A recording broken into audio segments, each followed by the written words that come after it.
આંશિક લોકડાઉનનો આજે અંતિમ દિવસ છે ત્યારે વેપારીઓ માંગ કરી રહ્યા છે કે તેમને દુકાન ખોલવાની મંજૂરી આપવામાં આવે ત્યારે બીજી તરફ તબીબોનો મત છે કે નિયંત્રણો હટાવવામાં ઉતાવળ ન કરવી જોઈએ। જે પરિસ્થિતિ આપણે ભોગવી ચૂક્યા છીએ તેનાથી સરકારે શીખ લેવી જોઈએ। તબીબોનો મત છે કે 31મી મે સુધી નિયંત્રણો છે તે હટાવવામાં ન આવે, પરંતુ જે વેપારીઓ છે તેમનો પણ એક મત છે કે જે પ્રકારે આ પરિસ્થિતિ ચાલી રહી છે હવે તેમને પણ ઘણી મુશ્કેલી પડી રહી છે। આ જ મુદ્દા પર ચર્ચા કરીશું। મારી સાથે જોડાઈ ગયા છે ગુજરાત ટ્રેડર્સ ફેડરેશનના પ્રમુખ જયેન્દ્ર તન્ના અને ડોક્ટર વસંત પટેલ। આ બંનેનું ખૂબ ખૂબ સ્વાગત છે। જયેન્દ્રભાઈ, સૌથી પહેલા આપની પાસે આવવા માંગીશ કે જે પ્રકારે આંશિક લોકડાઉન લગાવવામાં આવ્યું, કેવા પ્રકારની પરિસ્થિતિ રહી, કેવા પ્રકારનો સામનો વેપારીઓએ કરવો પડ્યો? કોરોના 1 પત્યું એ પછી 2-3 મહિના વેપારીઓને અનલોક 1, 2, 3, 4માં અલગ અલગ નિયંત્રણ હતા, પણ ધીમે ધીમે ધંધો પાંગરવા માંડ્યો। દિવાળીની સિઝન ગઈ એ સારી ગઈ, પણ હજી ઠરીઠામ થયા, કારણ કે અગાઉના એ પહેલાના જે 5 મહિનાનો લોકડાઉન આવ્યો, બંધ આવ્યું, એમાં બધા તહેવારોનો સ્ટોક હતો, માલ પડ્યો હતો, વેપાર કશો જ ચાલતો નહોતો। અચાનક કોરોના 2 આવી ગયું। કોરોના 2 માટે જવાબદાર વેપારીઓ છે જ નહીં ચોક્કસપણે, કારણ કે કોરોના 2 વખતે જે સંક્રમણ થઈને કારણે વધારે ને વધારે લોકો રોગી બને છે અને સંક્રમણ ફેલાય છે, એમાં ખાલી શહેરી વિસ્તારનો એકલાનો ભાગ હોય એવું નથી। આ વખતે જુઓ તો ગ્રામ્ય વિસ્તારમાં એટલું જ સંક્રમણ છે કે કદાચ વધારે છે, કારણ કે ત્યાં લોકોની સમજ ઓછી હતી, રસીકરણ પણ નથી થયું અને ત્યાંના લોકો માસ્ક પહેરવામાં, બીજા પહેરવામાં પહેલેથી થોડાક આગ્રહી નહોતા કે રિલેક્સેશનમાં હતા, થોડાક ગાફેલ હતા। થયું કેમ, કોરોના 2 આવ્યું કે એને કારણે વધારે પડતું, હું એક નથી કહેતો, બધા કહે છે ને હવે સર્વ, એક તો ઇલેક્શનની રેલીઓને કારણે, બીજું આપણે અમદાવાદ ને આજુબાજુમાં ગુજરાતમાં જે ફેલાયું એમાં 70-80 હજાર માણસો બંને મેચમાં આખા ગુજરાતમાંથી ઠેક ઠેકાણેથી આવીને એક સાથે અકડેઠઠ ભરાયા અને એને કારણે સંક્રમણ વધ્યું। આમાં વેપારીઓનો દોષ ક્યાં હતો એ અમે સમજી નથી શકતા, અને રાત્રિ કર્ફ્યુ રાખવાથી જ તમે એને સંક્રમણ કરી શકો છો ત્યારે જ ચાલતું હોય એ માન્યતા પહેલેથી જ ભૂર ભરેલી છે। શરૂઆતથી જ વેપારીઓને અડધો દિવસ ખુલ્લું રાખવાની છૂટ આપવાની હતી, કોઈ પણ રીતે વેપાર ધંધાને બંધ કરવાની આમાં આવશ્યકતા હતી જ નહીં। આજે કોઈ કારણસર થોડો ઘણો સુધારો આવ્યો છે, સંક્રમણ ઘટ્યું છે અને નવા કેસ ઓછા થાય છે, એનું કારણ ટેસ્ટિંગ પણ ઓછું કરવામાં આવે છે। આ બધી વાતો હાઈકોર્ટમાં હાઈકોર્ટે સરસ રીતે નોંધ લીધી છે। અમે શરૂઆતમાં સરકારે પાછલે બારણેથી કલેક્ટર હસ્તક અમને બંધ કરાવવાની કોશિશ કરી કે તમે સ્વૈચ્છિક રીતે થાવ। વેપારીઓ બેઝિકલી પહેલેથી થોડા ગભરાયેલા અને દેશપ્રેમ માટે ને રાષ્ટ્રપ્રેમમાં વધારે રંગાયેલા, એટલે સ્વૈચ્છિક પોતાની રીતે દોઢા થઈ અને દરેક ગામમાં નાના મોટામાં સ્વૈચ્છિક કરવા માંડ્યા। એ અઠવાડિયું 10 દિવસ બધી જગ્યાએ ચાલ્યું અને એ પછી અચાનક સરકારે લોકડાઉન કરી દીધું। એટલે આજે 1 માર્ચથી માંડીને જે અત્યારે જે લોકડાઉનની પરિસ્થિતિ આજે આપણે ઊભા છીએ એ દરમિયાનમાં રિટેલ વેપાર ચાલ્યો જ નથી। આવશ્યક ચીજ વસ્તુ ચાલી છે એમાં ના નહીં, અને એની સામે રિટેલ વેપારમાં સરકારે કશી જ છૂટ નથી આપી। રિટેલ વેપાર એટલે આવશ્યક ચીજ વસ્તુ સિવાયની જે દૈનિક જરૂરિયાતો, લગ્નગાળાની સિઝન હતી, એ પછી ઈદની સિઝન ગઈ, જેમાં દરેક જાતના દરેક લોકોના વેપારીઓને મોટામાં મોટો ધંધો મળે, અને એ સિઝનને માટે અગાઉના 2-3 મહિના સારા હતા એટલે માલ સ્ટોક કરી રાખ્યો હતો, ઓર્ડર પણ આપી રાખ્યો હતો, અને બધા વેપારીઓને એવું હતું કે હવે દિવાળી પછી આ એક સિઝન ચાલુ થાય તો પાછા અમે ઠરીઠામ થઈ જાય।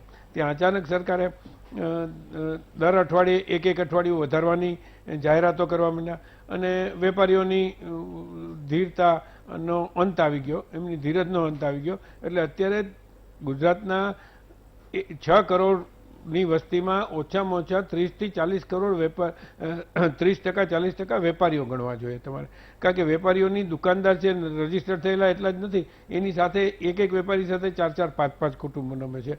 જ્યારે ખાણીપીણીના ધંધામાં સંકળાયેલા લોકો હોય એમને તો બહુ જ અન્યાય કરવામાં આવે છે।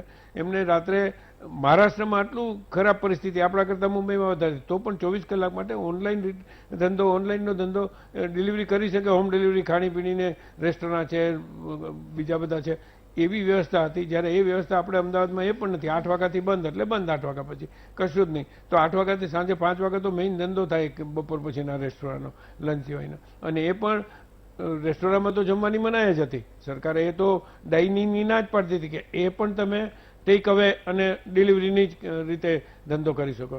આ બધા સંજોગો જોતા સરકાર અત્યારે ગુજરાત પાછું પડી રહ્યું છે. ગુજરાતના વેપાર ધંધામાં 40 થી 50% ખોટ આવી છે. બેરોજગારી વધી છે અને ઇન્ડસ્ટ્રીને માલ ચાલુ રહ્યું. ઇન્ડસ્ટ્રી માટે તમે ઉદ્યોગ માટે ઉત્પાદન માટે ચાલુ રાખ્યું, પણ એ ઉત્પાદનમાં જરૂરી રો મટીરિયલ તો વેપારી પાસે આવવાનો હતો, હોલસેલ રિટેલ પાસેથી. એ નથી થતું. એટલે કાપડના ધંધામાં એ ઉદ્યોગ ધીમે ધીમે આટલા દિવસોમાં ઉત્પાદન પણ ઘટી ગયું. અમુક ઇન્ડસ્ટ્રી બંધ થઈ ગઈ કારણ કે રો મટીરિયલ આવતો નથી. જો અહીંયાથી ના આવે તો એ લોકો પ્રોડક્શન કેમ કરી શકે? એટલે આ ખાલી વેપારીઓની એકની સમસ્યા નથી, આ સમસ્યા આખા સમાજની છે અને દરેકે દરેક વ્યક્તિની છે અને દરેક ક્ષેત્રની છે. ઉદ્યોગ ક્ષેત્રની પણ આવી જ છે, સર્વિસ ક્ષેત્રમાં ગણી શકાય, રેસ્ટોરન્ટ બધાની એની પણ એવી જ પરિસ્થિતિ છે અને વેપાર કરવાવાળા બધા છે, શૂઝ, જ્વેલરી, બધાની તમામ નોન એસેન્શિયલ બધાની આ પરિસ્થિતિ છે અને એની અસર આખા ગુજરાતની ઇકોનોમી પણ બહુ ખરાબ રીતે થઈ રહી છે. આ અમે સરકારને સમજાવવાની ઘણી બધી કોશિશ કરી છે. સરકારે અત્યાર સુધી વેપારી વર્ગને કશું આપ્યું નથી. પહેલી રાજ્ય સરકારે જાહેરાત કરી આત્મનિર્ભર 1, આત્મનિર્ભર 2, કેન્દ્ર સરકારે 20 કરોડ ઘણી મોટી જાહેરાતો કરી. એ બધું જેમની પાસે પૈસા હતા, જેમની પાસે બેંકમાં લોન હતી, એમને ઓટોમેટિક વધારાની લોન 20% 25% આપોઆપ સેન્કશન થઈ ગઈ. પ્રોપર્ટી ટેક્સમાં સરકારે રાહત આપી એ ચોકલેટ જેવી જ આપી કે જાહેરાત કરી અને પછી ઓગસ્ટમાં બંધ કરી દીધી 2020. બિલકુલ. એટલે ખાસ કરીને તકલીફો અનેક પડી છે અને આર્થિક ભીસમાં પણ મુકાયા છે. ત્યારે વેપારીઓનો તો મત અત્યારે આપણે જાણ્યું, પરંતુ ડોક્ટર્સનું શું કહેવું છે તેની માટે ડોક્ટર વસંત પટેલ પણ આપણી સાથે જોડાયેલા છે. ડોક્ટર વસંત, જે પ્રકારે કોરોનાના કેસમાં ઘટાડો થઈ રહ્યો છે અને આજે કર્ફ્યુની અવધિનો જે સમય છે એ આજે પૂર્ણ થઈ રહ્યો છે, આપને શું લાગી રહ્યું છે કે કેવા પ્રકારનું સરકારે નિર્ણય લેવો જોઈએ? અને જે વેપારીઓ પણ માંગ કરી રહ્યા છે કેમ કે તે પણ આર્થિક ભીસમાં મુકાઈ રહ્યા છે, અનેક મુશ્કેલીનો સામનો કરી રહ્યા છે. ચોક્કસથી જે ભાઈશ્રીએ વાત કરી એમની વાત સાથે હું સંપૂર્ણતઃ સહમત છું. કારણ કે રાત્રિ કર્ફ્યુનો કોઈ મતલબ નથી, એકદમ બિલકુલ મિનિંગલેસ છે. રાત્રિ કર્ફ્યુથી કોરોના રોકાઈ જશે અથવા જતો રહેશે એ સાયન્ટિફિકલી એક તો પહેલી વાત ક્યાંય પ્રૂવ થતું નથી. બીજી વસ્તુ, આંશિક લોકડાઉન કર્યું ત્યારે પણ અમે ઘણા બધા ડોક્ટર્સ મિત્રો, પત્રકાર મિત્રો, સમાજસેવી સંસ્થા, બીજા એન્જિનિયર્સ અને ઘણા લોકોએ સંપૂર્ણ લોકડાઉન માંગેલું 15 દિવસ માટે. એની જગ્યાએ આંશિક લોકડાઉન આપ્યું. હવે આંશિક લોકડાઉનમાં ઘણા બધા લોકો જે સંપૂર્ણ લોકડાઉનમાં જે નુકસાન થયું એના કરતા આંશિક લોકડાઉનમાં લોકોને વધારે નુકસાન થયું છે. એક બાજુ એમના ઇન્ડસ્ટ્રીઝ ચાલુ રાખવી પડી છે, ઇન્ડસ્ટ્રીઝ ચાલુ રાખે છે,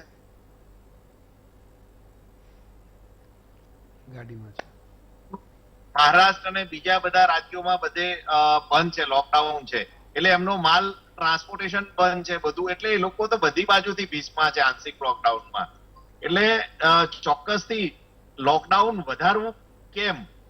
સરકાર પાસે જો વેક્સિનેશન નો પૂરેપૂરો પ્લાન હોય કે ભાઈ આપણે બીજા 15 દિવસ લોકડાઉન વધારીને જો વેક્સિનેશન ગુજરાતમાં આપણે 60-70% લોકોનું કરી શકવાના હોઈએ તો વધારી શકાય.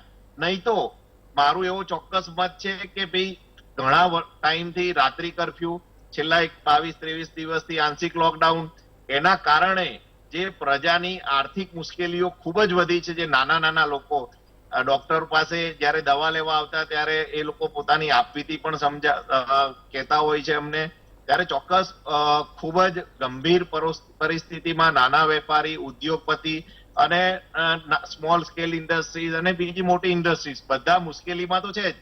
એટલે સરકારે જે કંઈ પણ નિર્ણય લે હવે આવતીકાલથી શું કરવું, તો એ નિર્ણય એવો લેવો જોઈએ કે જે પણ ધંધાને છૂટછાટ બધાને આપો, પણ કોવિડ એપ્રોપ્રિએટ બિહેવિયર, પ્રજાએ પોતાની જાતે જ જવાબદારી સમજવી પડશે કે કોરોનાને રોકવા માટે આપણે શું કરવું જોઈએ.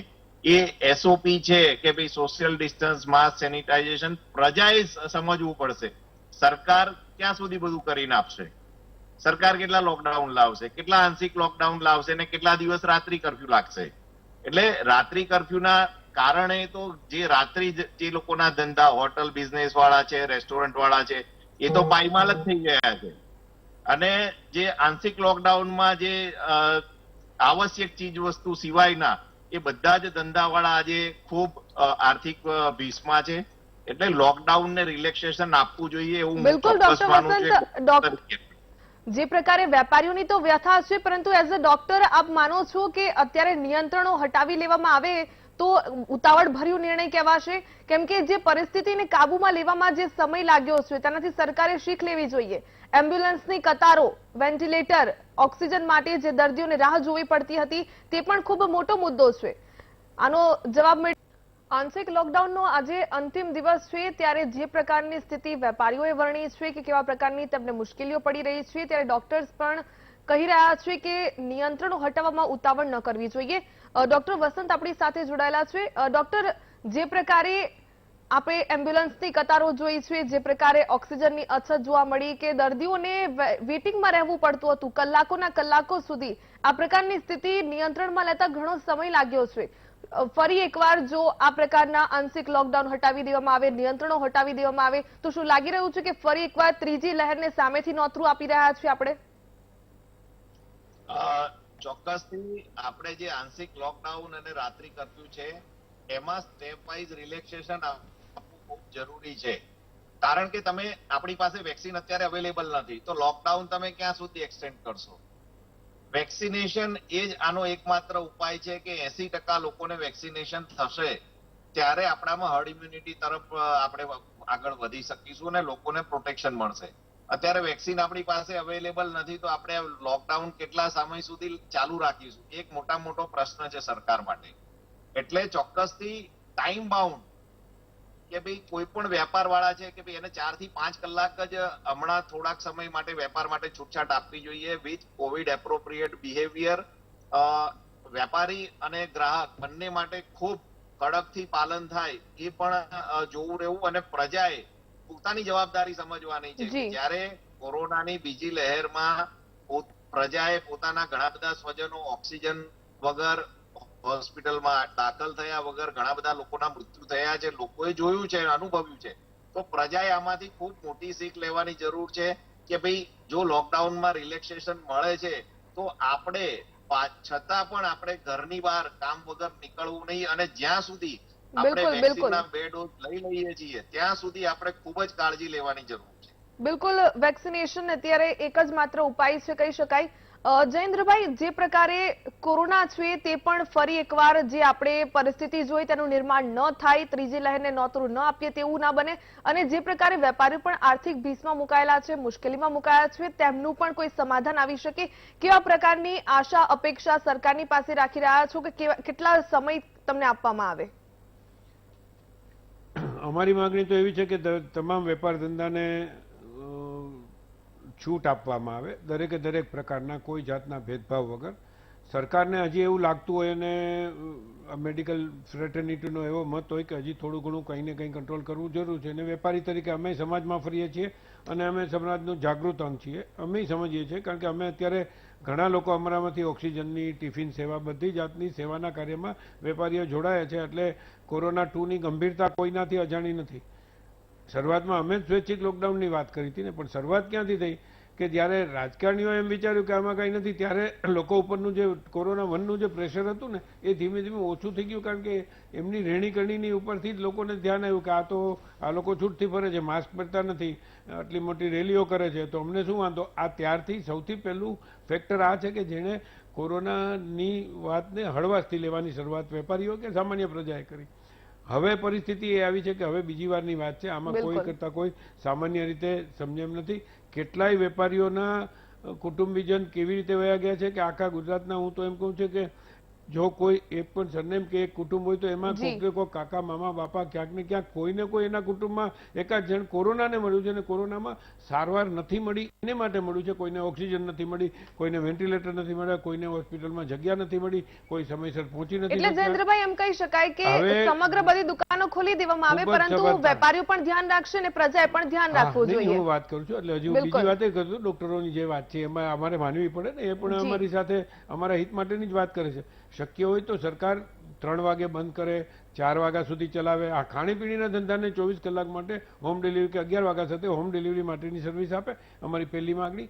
બીજી સમગ્ર વેપારી સમાજને બાકી બધાને મિનિમમ 3 કે 4 વાગ્યાની છૂટ આપે અને જે અત્યારે 8 વાગ્યાનો લોકડાઉન કર્ફ્યુ છે એ કર્ફ્યુને 2 કલાક વહેલો કરે એટલે સાંજના ટાઈમે પણ ખોટી રીતે બધી દુકાને આવશ્યક ચીજ વસ્તુ ધારાને પણ આપણે બંધ કરી દો. સમયનો અભાવ છે મારી પાસે. રાઈટ, એટલે આપણી વાત એવી જ છે કે લોકડાઉન હટાવીને વેપારીઓને છૂટ કરવા માટેની ધંધો કરવા માટેની સંપૂર્ણ રીતે છૂટ આપવી જોઈએ. સમય મર્યાદા જે સરકાર નક્કી કરે, મિનિમમ 6 કલાક રોજના મળવા જોઈએ દરેક વેપારીને ધંધો કરવા માટે. એટલે ગુજરાત ટ્રેડર્સ ફેડરેશનના પ્રમુખનું કહેવું છે કે જે પ્રકારે વેપારીઓ પણ આ પરિસ્થિતિને ખૂબ ગંભીરતાથી જોઈ છે, જે પ્રકારે કોરોનાની મહામારીમાં જે લાઈનો લાગી હતી એમ્બ્યુલન્સની, જે વેટિંગ જોવા મળી રહ્યું હતું તે પણ ગંભીરતા સમજે છે, પરંતુ સાથે સાથે આર્થિક સંકળામણ જે નાના નાના વેપારીઓને પણ થઈ રહી છે તે પણ ધ્યાને લેવી બહુ જરૂરી છે. જે પ્રકારે ડોક્ટર વસંત પટેલે કહ્યું, તેમણે પણ કહ્યું છે કે વેક્સિનેશન પર ભાર આપવું જોઈએ અને આંશિક લોકડાઉનમાં થોડા નિયંત્રણો છે તે કેવા પ્રકારે મેનેજ કરવા એ સરકારે હવે નિર્ણય લેવાનો